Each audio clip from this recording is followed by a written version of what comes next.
Okay, as I mentioned in the introduction, so we start with this lecture from daily life to the Big Bang. So we'd like to start with what we experience in, just the ordinary daily life. And I point out that some of these questions about, our really daily experience already has to do with the universe in outer space. We don't normally think about it that way, but that is actually true.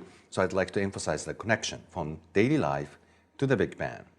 Namely that what we experience on daily life, familiar phenomena, actually turns out to have a cause, if you think about it, what is causing that, are deeply rooted in the structure of the universe and the nature of the composition universe that is actually made up of tiny particles, elementary particles. So that's the connection I'd like to get started with today. So the first subject is something you take for totally granted, night and day. So if you wake up in the morning, you don't have to think that the sun would go up and later that day sun would go down. And that's absolutely normal. We take that for granted.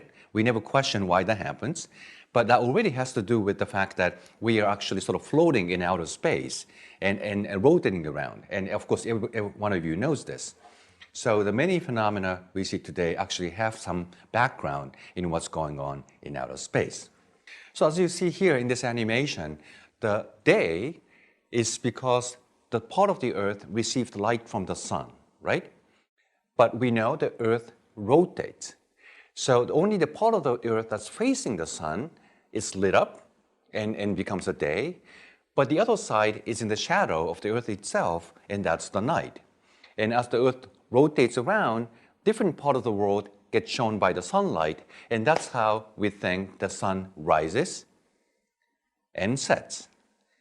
But if you think about this, just the fact the sun rises and sets has to do with the fact that Earth is somewhere in space and sort of hanging in there and rotates around its axis, and that's how we can understand the night and day. So even something that feels completely taken for granted, the sun rises and sets every day, has to do with the fact that we are actually living in space, in a universe, and we receive the light from the sun. So that's, I believe, is a very good example that what we experience in a very familiar way in a daily life has to do with what's going on in a universe.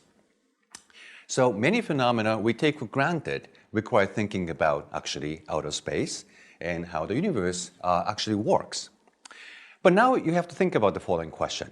So suppose you time slip back into some ancient times, and when everybody believed that Earth was flat, and there was no space that's around us, and we are actually the center of the universe, and you try to tell them that that's actually not the case.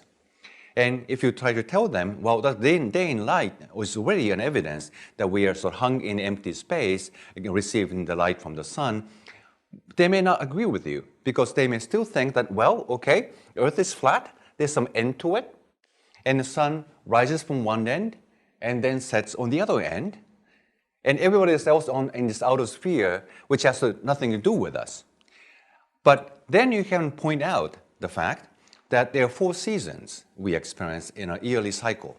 And that has to do more with the fact that we revolve around the sun, and then they will probably have a difficulty explaining what's going on. So think about how we might explain this fact to the ancient people and see how it will be successful. So that will be my next subject, 4 seasons.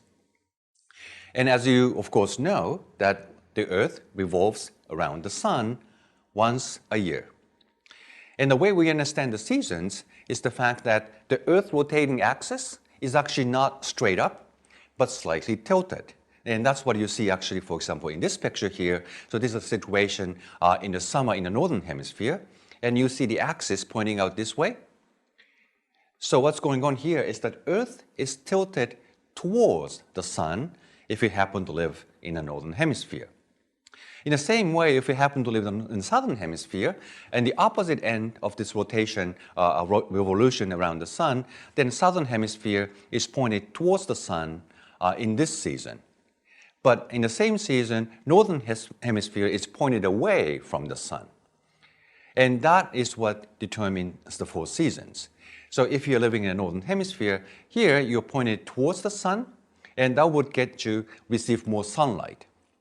But as the Earth revolves around the sun, it's always tilted this way, and it keeps coming this way now, and that's the fall. And then it doesn't matter if it's tilted this way or that way because you're receiving sunlight from that end. And if it comes to the winter, then you are tilted away from the sun. So that would get you receiving less sunlight. And then if you come back to spring, again, it's sort of you're getting the sunlight from sideways. It doesn't matter which way it's tilted. And then you eventually come back to the sun when you receive more sunlight again. So this understanding can be immediately proven just by looking at the variation of temperatures between northern hemisphere and southern hemisphere. So in northern hemisphere, I live in Tokyo in California, so both are northern hemisphere. Then you receive more sunlight in the summertime, let's say June, July. That's when the temperature is high, when it's warm. But in December, January, then you receive less sunlight and temperature is low. On the other hand, if you live in Sydney or anywhere in the southern hemisphere, it goes the other way. In the month of, say, June, July, you actually receive less sunlight because you are tilted away from the sun.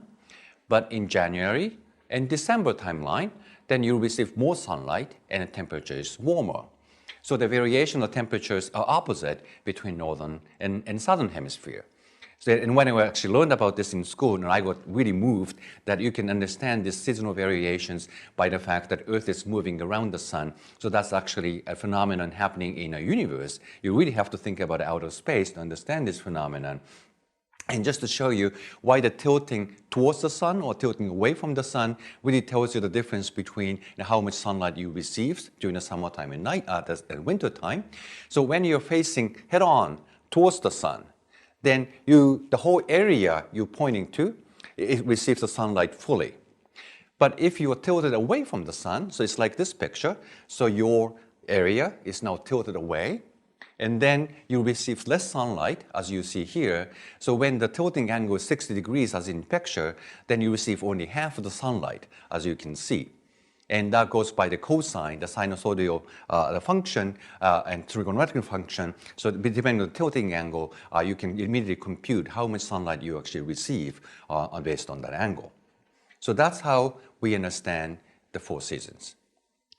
But when I learned about this in school, I naturally wondered about the following. Well, if this is the right explanation for the 4 seasons, there's another way we should be able to actually test this idea. So if this is true, there must be actually 2 summers at the equator. Or what I mean by this?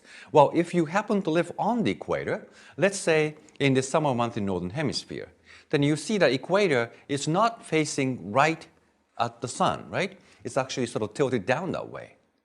When you come to the fall, then the sun is shining from sideways, then you can get all of the sunlight you can ever get.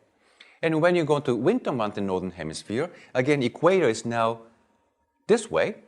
So you're not pointing straight at the sun. So you receive less sunlight in the winter month and summer month, but you get the full sunlight in the fall and in the spring. And when I told my the teacher that this should be the case, then actually my teacher didn't believe it. So I had to go to my library on my own and actually look up on the temperature variation in equatorial regions. And let's say this is Nairobi in Africa. That's very much on the equator. And when I look at the data, it actually looks like this. So you can easily see that you get very high temperatures in March and October.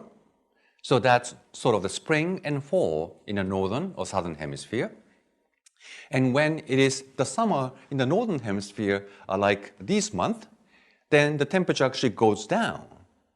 And that happens again in the winter month. So that's exactly what you expect based on the idea we talked about just a minute ago.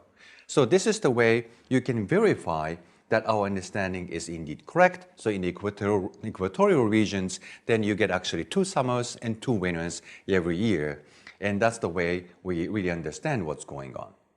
So if you think about what you might learn in school and what I'm going to tell you actually in this subsequent part of my lectures, don't just accept them as fact right away. You should think about how you might be able to test that idea on your own or by studying on your own. And you have to come up with your own understanding what's going on there without just absorbing what I'm going to tell you in my lectures.